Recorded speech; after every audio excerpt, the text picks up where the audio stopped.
The aftermath of the Thesser incident, as it came to be known, reshaped galactic politics in ways that no one had predicted. The Krell withdrew to their home territories within a week, their military leaders unwilling to risk further engagements with human forces after so many of their soldiers had experienced psychological shutdown from the stress of fighting an enemy that could not be stopped. It was perhaps the greatest irony of the situation. The Krell had always believed that the mercy switch made other species weak. But in the end, it was their own shutdown response that defeated them. Ambassador Park worked carefully in the weeks that followed to control the narrative surrounding what had happened, knowing that the wrong interpretation could still doom humanity's place in the galaxy. "We are not weapons," she told the Hegemony Council during the formal hearing on the incident. "We are not tools of destruction to be aimed at your enemies. We are people who make choices about when to fight and when to stand down. But your choices seem always to lead toward violence," Councillor Vreth argued, though his tone was less aggressive than it had been before Thesser Prime. "Your species fought when retreat was the logical option.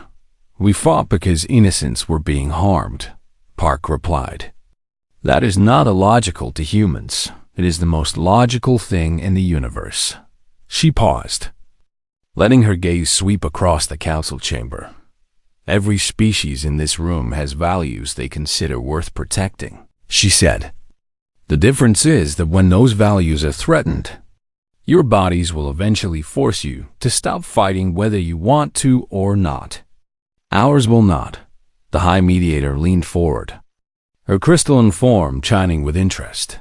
"You speak of values," she said. "Can you help us understand what values drive human behavior when the shutdown response should have activated?" Park considered the question carefully. "Love," she said finally. "That is the simplest answer. We keep fighting because we love something or someone more than we fear pain or death." "Love?" Councillor Vreth repeated, his tone skeptical. "A simple emotion drives your impossible endurance." "Love is not simple," Park said. "It is perhaps the most complex force in the human experience, and it takes many forms. Love of family, love of friends, love of strangers who are suffering, love of ideas and principles that matter more than our own survival." She gestured toward the chamber's windows, where the stars of the galaxy glittered in the eternal darkness. "Your species evolved the mercy switch as protection against overwhelming threat," she said. "Ours evolved something different. The ability to care so deeply about others that our own suffering becomes secondary." Kithrin, who had been given special permission to attend the hearing, rose to offer his own testimony.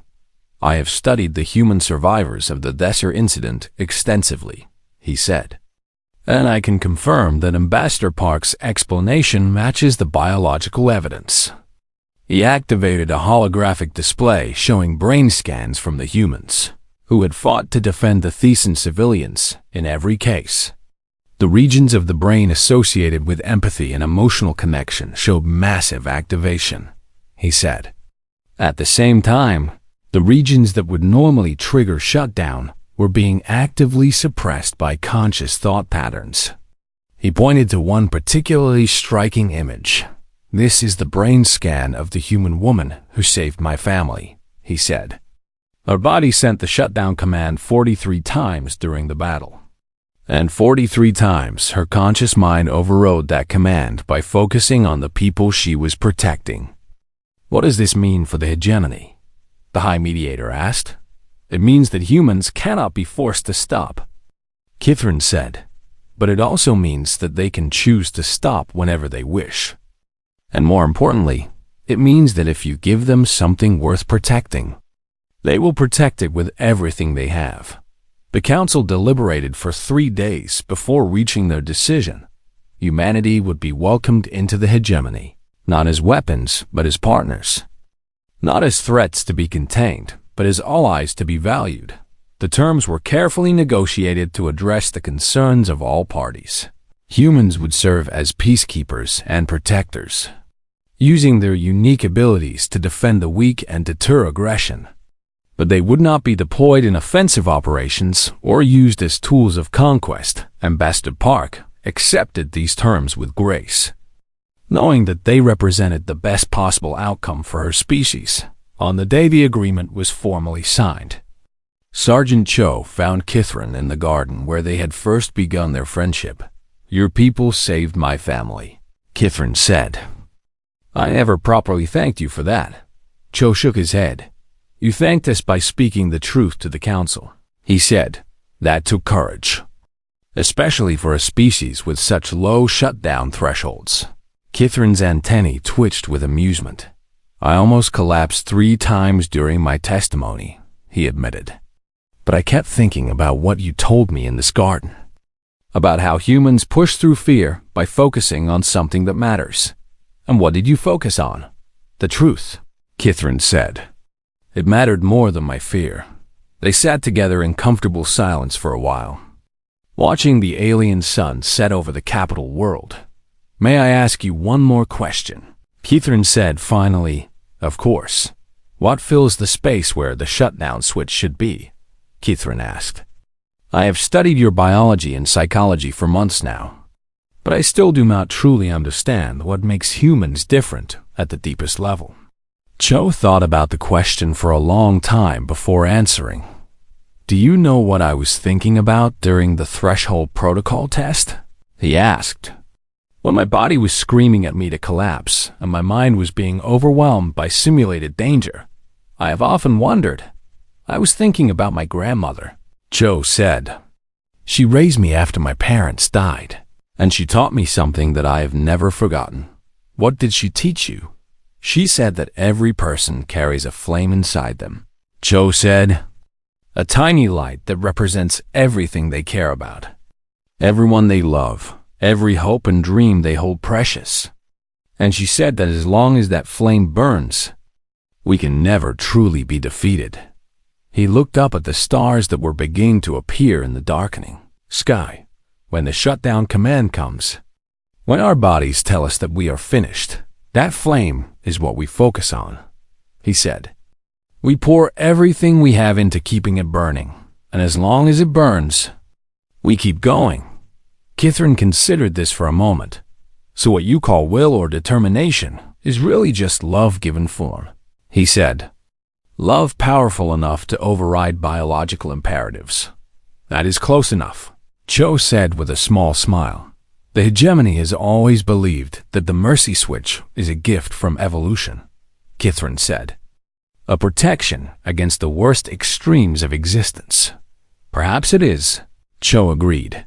"But now I wonder if humans received a different gift," Kithrin continued. "The ability to choose your own limits, to decide for yourselves when you have given enough." Cho nodded slowly. "It is a gift and a burden," he said.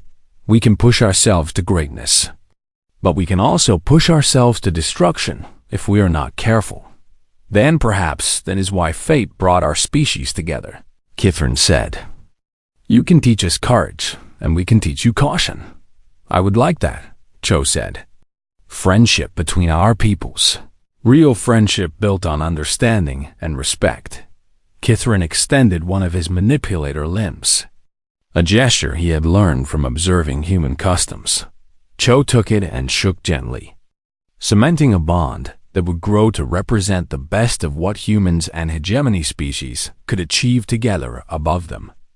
The stars shone with the light of countless worlds, countless species, countless possibilities for connection and understanding, and somewhere in the vast machinery of galactic civilization, a new chapter was beginning, a chapter written not in the language of fear and control, but in the language of partnership and hope, a chapter that would prove, once and for all, that the absence of a shutdown switch was not what made humans dangerous.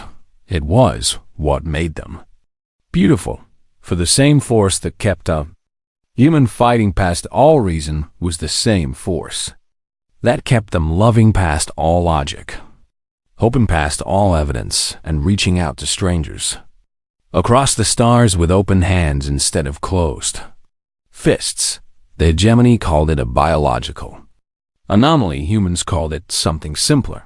They called it heart, and it would change the galaxy forever. The attack on Besser Prime came without warning. As the Krell had planned it to come, Kithron was visiting his family when the first explosion shook the sky. And within minutes, the peaceful agricultural world had become a battlefield. The Thesan people were among the gentlest in the hegemony. Their shutdown threshold so low that even moderate stress could trigger unconsciousness, which made them perfect targets for Krell aggression. Kithron watched from his family's dwelling as Krell dropships descended on the capital city, disgorging soldiers who moved through the streets with brutal efficiency all around him. Thesan civilians were collapsing as fear overwhelmed their systems, their bodies going limp as the mercy switch activated to protect them from trauma they could not handle while conscious. His own parents fell unconscious within minutes, their elderly bodies unable to cope with the terror of invasion. Kithron fought to stay awake, using every technique he had learned as a military medic to push back against his own shutdown response. But he knew he could not last long. Then he heard the sound of weapons fire coming from an unexpected direction. Not the heavy boom of Krell rifles, but something lighter and faster. A human trading vessel had been docked at the spaceport when the attack began. A small civilian ship carrying 12 humans who had been conducting business with Thesan merchants. Standard protocol for any species caught in such a situation would be escape, extraction, survival. The humans had chosen differently. Kithron saw them for the first time as he stumbled through the streets toward the medical center. 3 humans in civilian clothes, carrying weapons they must have taken from fallen Krell soldiers, moving through the chaos with purpose and determination. "Get to cover," one of them shouted at him. A woman with dark hair and fierce eyes. "We are setting up a safe zone at the Central Plaza. My family?" Kithron managed to say. "They are unconscious in our dwelling." The woman did not hesitate. "Show me," she said. Together they ran back through the burning streets. And when they reached Kithron's home, they found 3 Krell soldiers standing over his unconscious parents, laughing as they kicked the helpless bodies. What happened next would stay with Kithron for the rest of his life. The human woman did not call for backup or wait for a better position or calculate her odds of success. She simply attacked, her body moving with a speed and ferocity that seemed impossible for a species so physically unremarkable. One Krell fell with a blade in his throat before he knew she was there. The second turned to face her and took 3 shots to the chest, his armor failing against the concentrated fire. The third managed to strike her across the face, opening a deep gash that sent blood streaming down her cheek. But she did not fall. She did not even slow down. She just grabbed his weapon arm and twisted until something snapped, then used his own rifle to end him. Kithron stared at her as she stood over the fallen Krell, breathing hard, blood dripping from her face.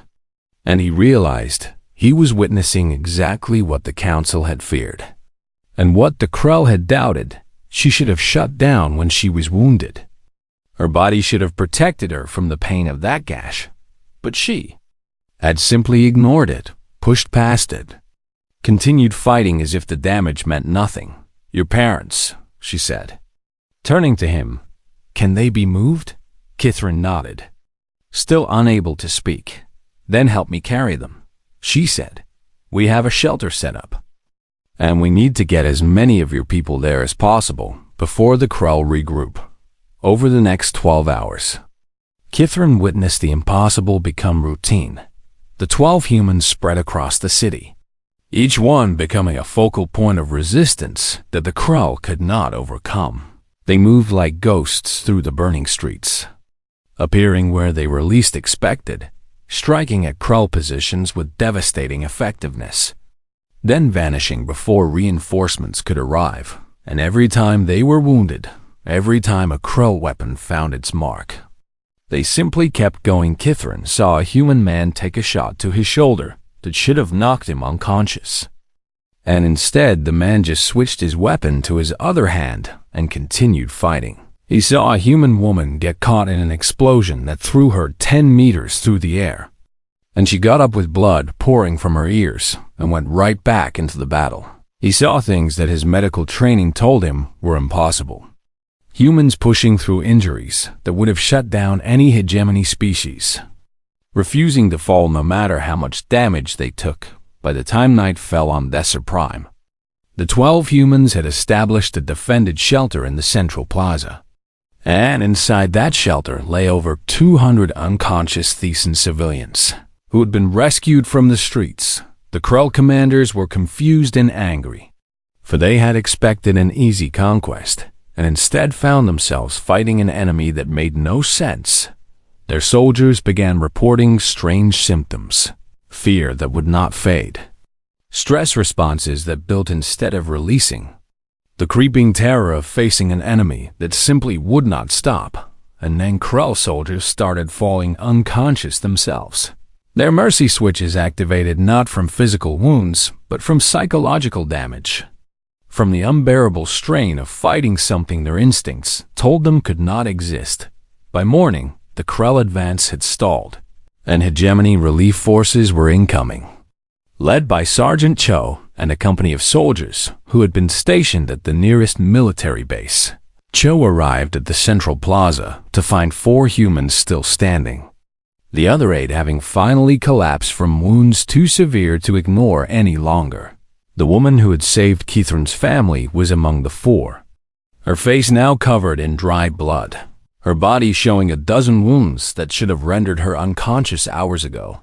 "Report," Cho said, his voice professionally calm despite the shock Kithrin could see in his eyes. "We held the position," the woman said, her voice rough with exhaustion. 218 civilians secured in the shelter. 16 Krell confirmed killed, unknown number wounded or fled. Cho surveyed the plaza, taking in the barricades the humans had built, the defensive positions they had established, the evidence of a battle that had lasted far longer than any biology said it should. "You were supposed to evacuate," he said quietly. The woman almost smiled. "They were hurting people who could not fight back," she said. "We decided to stay." That simple statement, spoken without drama or self-importance, captured everything that made humans different from other species. They had decided not their bodies, not their instincts, not their survival programming. They had looked at a situation where escape was possible and fight was hopeless. And they had chosen to fight anyway, because it was the right thing to do, because people needed help, because humans do not abandon those who cannot protect themselves. Kithrin watched as hegemony medics rushed forward to treat the fallen humans, as soldiers secured the perimeter and began coordinating with orbital defenses to push the Krell back. But mostly he watched the 4 humans who were still standing, swaying with exhaustion, bleeding from wounds that would have killed most species, yet refusing to sit down until they were certain the Thesan civilians were safe. His own parents were among those civilians, sleeping peacefully in the shelter because 12 strangers had decided their lives were worth protecting. Kithrin made a decision of his own in that moment. He would spend the rest of his career studying humans, trying to understand what made them capable of such impossible things, and trying to explain it to a galaxy that desperately needed to understand, because what he had witnessed on Desert Prime was not a threat to be contained. It was a gift to be cherished, and he would make sure the hegemony understood the difference. In the weeks following the council demonstration, Kithrin found himself unable to stop thinking about the humans. The Thesan medic had witnessed many strange things during his years of service with the hegemony patrol fleet, but nothing had affected him as deeply as those wounded humans on the colony ship who refused to fall. Now he spent his free hours in the diplomatic quarter of the capital world, seeking out the human delegation whenever his duties allowed, trying to understand these impossible beings. Sergeant Cho had become something like a friend. though Kithrin was not entirely sure if that word applied across species boundaries. They met regularly at a small garden near the human embassy, a place where Kithrin's insectoid body could rest comfortably in the warm sun while Cho sat on a bench and tried to explain things that seemed obvious to him but baffling to everyone else. "I still do not understand," Kithrin said, his antennae twitching with frustration. "When your body sends the command to shut down, what happens inside your mind that allows you to refuse?" Cho was quiet for a moment, watching a group of alien children playing in the garden's fountain. "Have you ever been afraid?" he asked. "Of course," Kithrin said. "Fear is a survival mechanism that all sentient species share. And what happens when you feel afraid?" Kithrin considered the question carefully. "My body prepares to flee or fight," he said. "My heart beats faster, my limbs become tense. My mind focuses on the threat. And if the threat is too great," Cho pressed, "if your mind decides that you cannot win and cannot escape, what happens then?" "Then the mercy switch activates," Kithrin said. "Consciousness fades, and I fall into protective sleep until the danger is past." Cho nodded slowly. "For humans, that last part is different," he said. "When our minds decide that we cannot win and cannot escape, we do not shut down. Instead, we feel something else, something that burns inside us like fire." "What do you call this feeling?" "Desperation," Cho said, "or determination, or rage, or love, depending on the situation and the person. But whatever we call it, the effect is the same. We become more dangerous, not less." Kithrin tried to imagine what that would feel like, to face impossible odds and become stronger instead of collapsing. But his mind could not form the picture. "Is it not terrifying?" he asked. "To know that your body will not protect you from your own determination, that you could push yourself to death without ever losing consciousness." "Sometimes," Cho admitted, "but mostly it feels like freedom. Like we have control over ourselves in a way that nothing can take away." Their conversation was interrupted by the arrival of Ambassador Park, who approached with a troubled expression on her face. "Sergeant, we have a problem," she said. "The Krell delegation has called an emergency session of the Security Council." Cho rose to his feet immediately, his posture shifting from relaxed to alert in an instant. "What are they demanding?" "Classification of humanity as a galactic threat," Park said. "They are arguing that a species without the mercy switch cannot be trusted to follow the rules of civilized warfare." Kithrin felt his mandibles click with distress. "The Krell have wanted to expand their territory for generations," he said. "They have always resented the limitations that the mercy switch places on conquest. And now they see your species as either a weapon to be used or a threat to be eliminated. What do you think they want more?" Cho asked. "I think they want both," Kithrin said. "They will try to recruit human mercenaries for their wars, and if they fail, they will push to have humanity quarantined or destroyed." Park nodded grimly. "That matches our analysis," she said. "The hegemony is divided on how to respond to us, and the Krell are exploiting that division to advance their own agenda." The three of them walked together toward the council building, and Kithrin found himself studying the humans with new understanding. They moved differently than other species. He realized, with a confidence that came not from physical superiority, but from something deeper, something internal that could not be measured by scanners or tests. When they arrived at the Security Council chamber, the atmosphere was tense and hostile. Counselor Vreth stood at the speaking floor, his massive form radiating anger that Kithrin could feel from across the room. "The Krell delegation demands immediate action," Vreth was saying. "We cannot allow a species without natural combat limiters to roam freely among civilized peoples." "The humans have shown no aggression toward the hegemony," the High Mediator responded. "On the contrary, they have been cooperative and transparent throughout this evaluation process."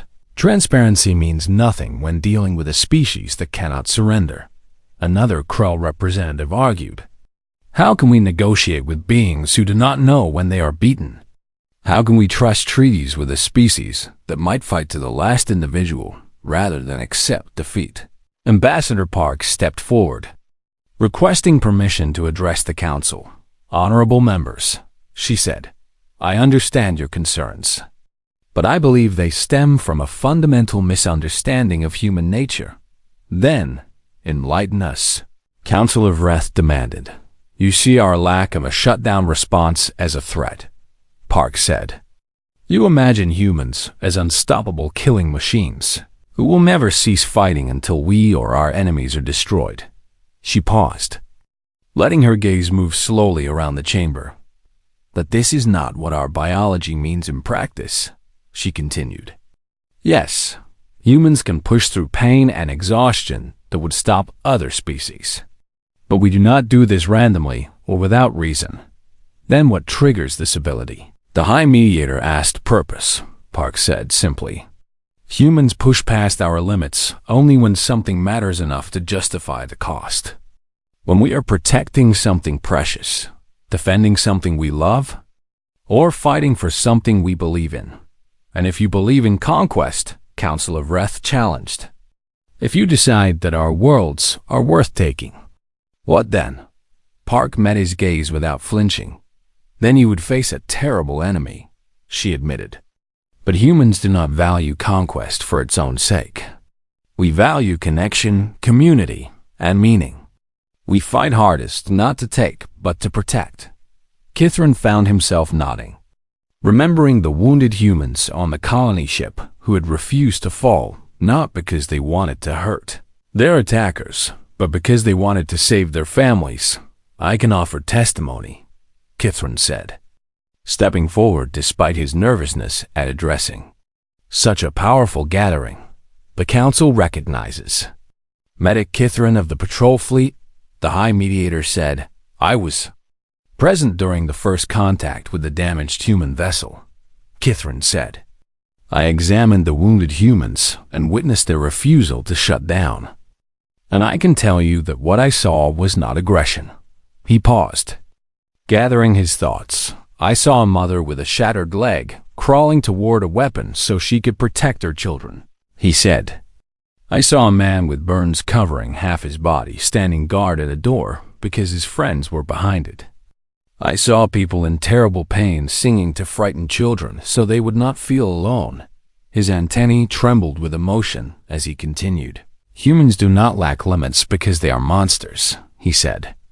They lack limits because they care so deeply about each other that their minds refuse to abandon those they love, even when their bodies have given up. The chamber was silent for a long moment as the council considered his words. Counselor Vreth was the first to speak pretty words, he said. But they do not change the fundamental threat that humans represent. A species that cannot be forced to stop is a species that cannot be controlled. Perhaps control is not the point, the High Mediator said softly. Perhaps the question is not whether we can force humans to stop, but whether we can give them reasons to choose friendship over conflict. She turned to Ambassador Park. The Council will take time to deliberate, she said. But I believe we would benefit from more direct experience with your species before making any permanent decisions. Park bowed respectfully. Humanity welcomes any opportunity to demonstrate our good intentions, she said.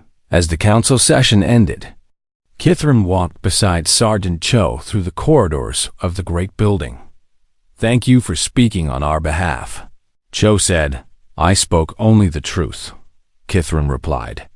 But I fear the Krell will not be satisfied with words alone. Cho nodded, his expression grim. They want a demonstration, he said. They want to see whether humans can truly do what we claim. And they will push until they get the proof they are looking for. And if they push too hard, Cho's jaw tightened, then they will learn exactly what it means to fight a species with no off switch, he said. And I do not think they will enjoy the lesson. Kithrin hoped it would not come to that. But as he watched the Krell delegates depart with satisfied expressions on their predatory faces, He feared that hope was not enough. The Hegemony Council Chamber was the largest structure on the capital world, a vast dome that could hold representatives from all 12 member species.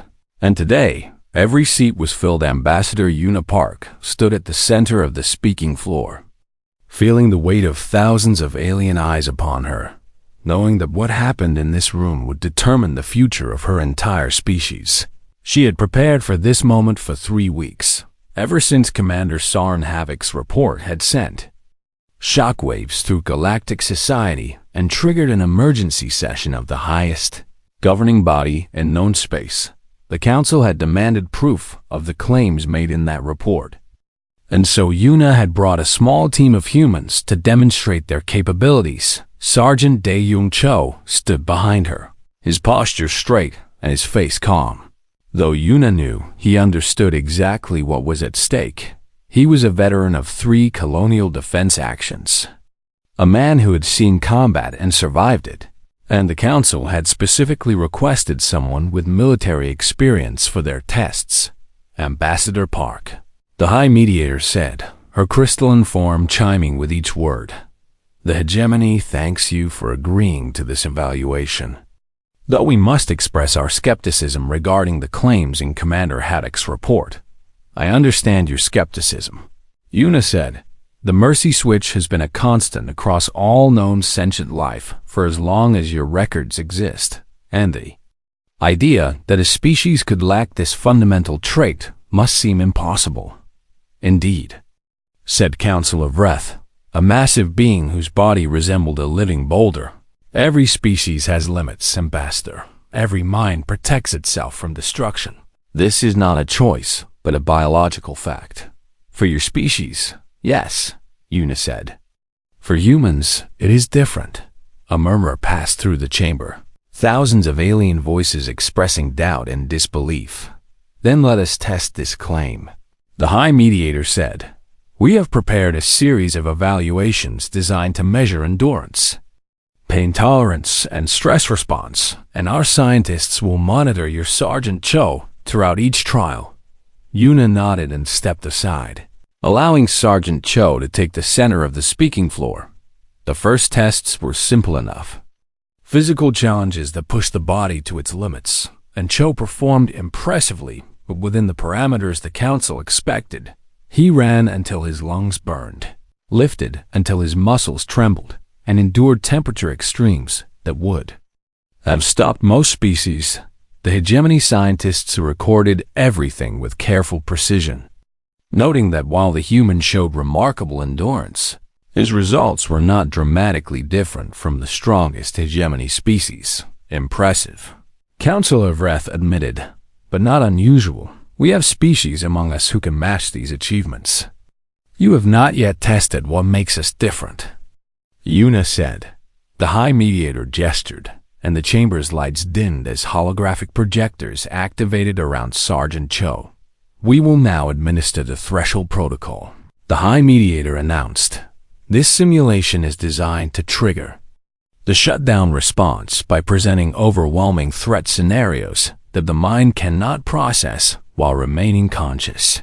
Una watched as the holographic environment surrounded Cho, creating a battlefield that seemed completely real, filled with enemies and explosions and chaos designed to overwhelm the senses. She knew what the Council expected to happen, for they had used this test on countless species, and every single one had collapsed within minutes as their minds decided the situation was too dangerous to face consciously.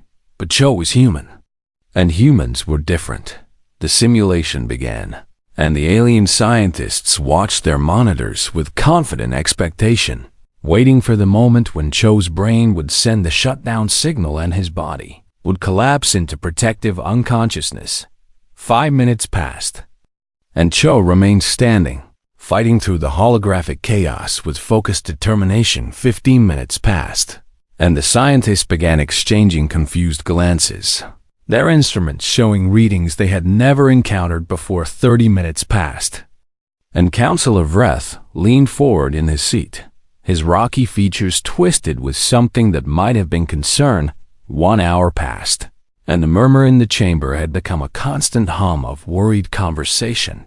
2 hours passed, and the High Mediator ordered her scientists to increase the intensity of the simulation to levels never before used. 3 hours passed, and Sergeant Cho was still fighting, his body showing every sign of exhaustion and stress, his monitors screaming that he had passed the shutdown threshold dozens of times.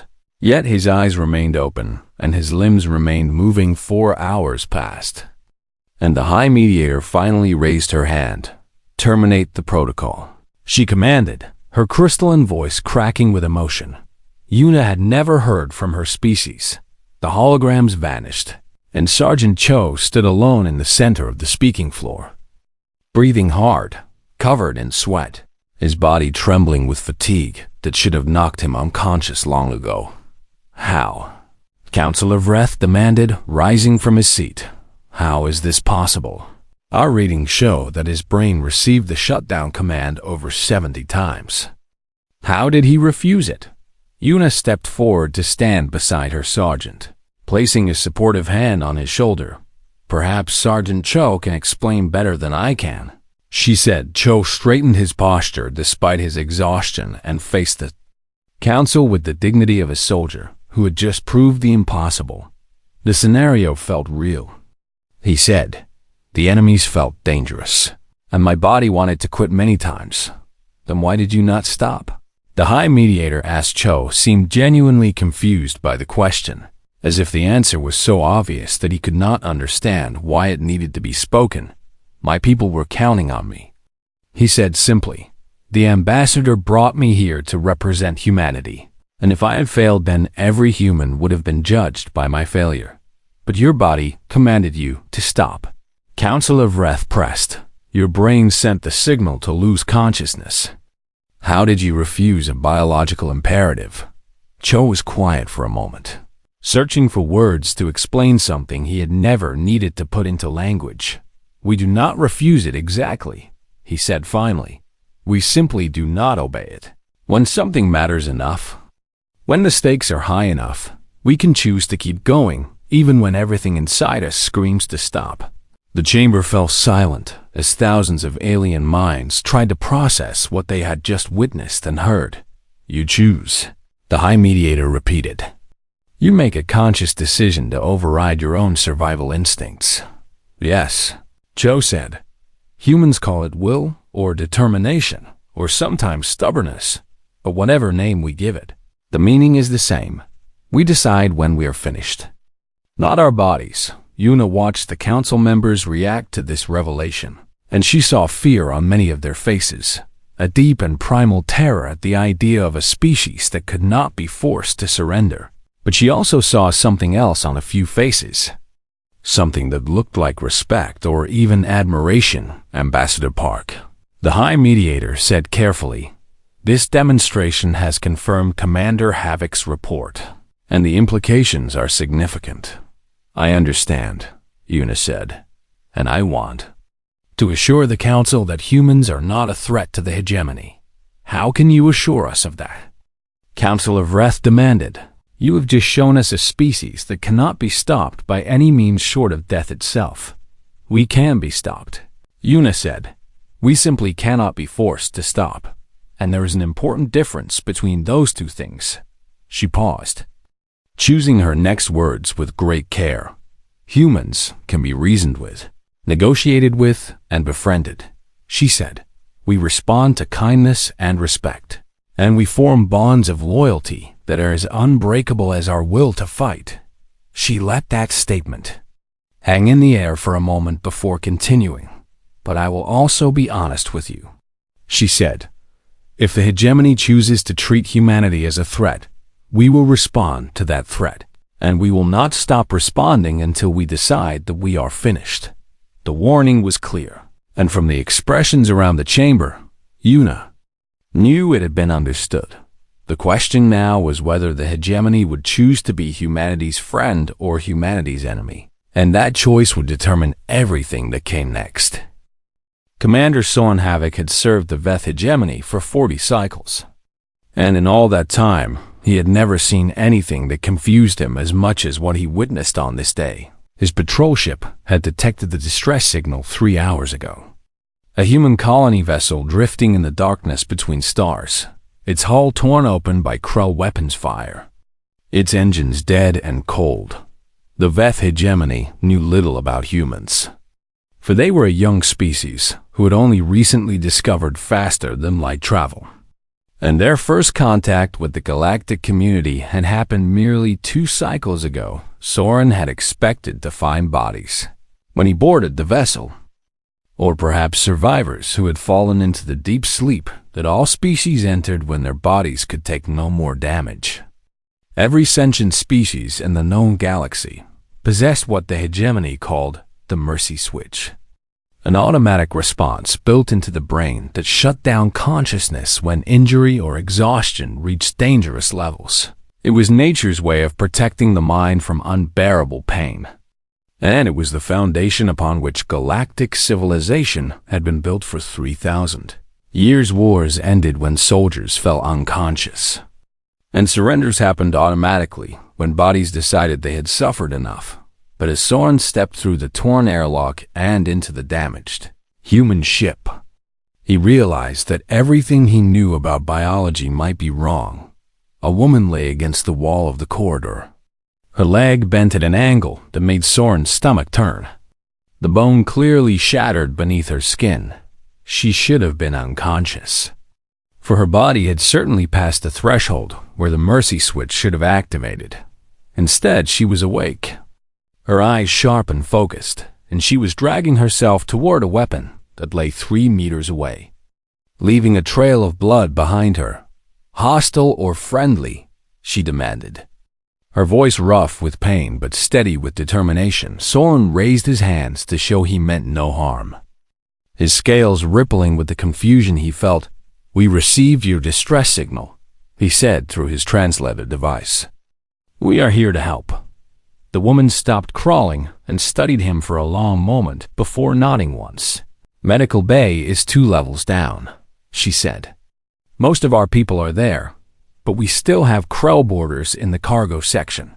You should rest," Soren said. "Your injuries are severe." The woman actually laughed, though the sound held no humor. "Rest when we are safe," she said. And then she continued crawling toward the weapon. Soren watched her go with something that felt like fear growing in his chest. And then he activated his communication device and ordered his team to proceed to the medical bay. What they found there was even more disturbing. A human man stood at the door, his body covered in burns that had blackened his skin in patches, his hands wrapped in bloody cloth. His breathing labored and wet. He should have collapsed hours ago, for his wounds were the kind that would have put any hegemony species into deep unconsciousness. But he stood there with a metal pipe in his hands, guarding the door, and when he saw the Veth soldiers approaching, he raised his weapon and prepared to fight. "We are friends," Soren said quickly. "We are here to help your people." The burned man studied them with eyes that showed pain beyond measure, yet also showed something else, something Soren had never seen before. It looked like refusal, like a decision made somewhere deep inside that said he would not fall no matter what his body demanded. "Prove it." The man said. Soren ordered his medic forward, a Thesan named Kithrin, whose insectoid body moved with careful grace. Kithrin approached the burned man slowly, holding up a medical scanner, showing that he carried no weapons. "May I examine you?" Kithrin asked, his voice gentle and clicking with the sounds of his species. The burned man hesitated for a moment and then nodded. Though he did not lower his weapon, Kithrin ran his scanner over the human and then ran it again. And then a third time, his antennae twitching with disbelief. "Commander," Kithrin said, his voice strange and hollow, "these readings are impossible." "Explain," Soren demanded. "This human has passed the shutdown threshold 17 times, Kithrin said. His body has sent the signal to lose consciousness 17 separate times, but his brain has refused every single command." Soren felt his scales go cold. as he processed what his medic was telling him. "That cannot be correct," he said. "The mercy switch is involuntary. It is built into the biology of every sentient species. I am telling you what my scanner shows," Kithrin said.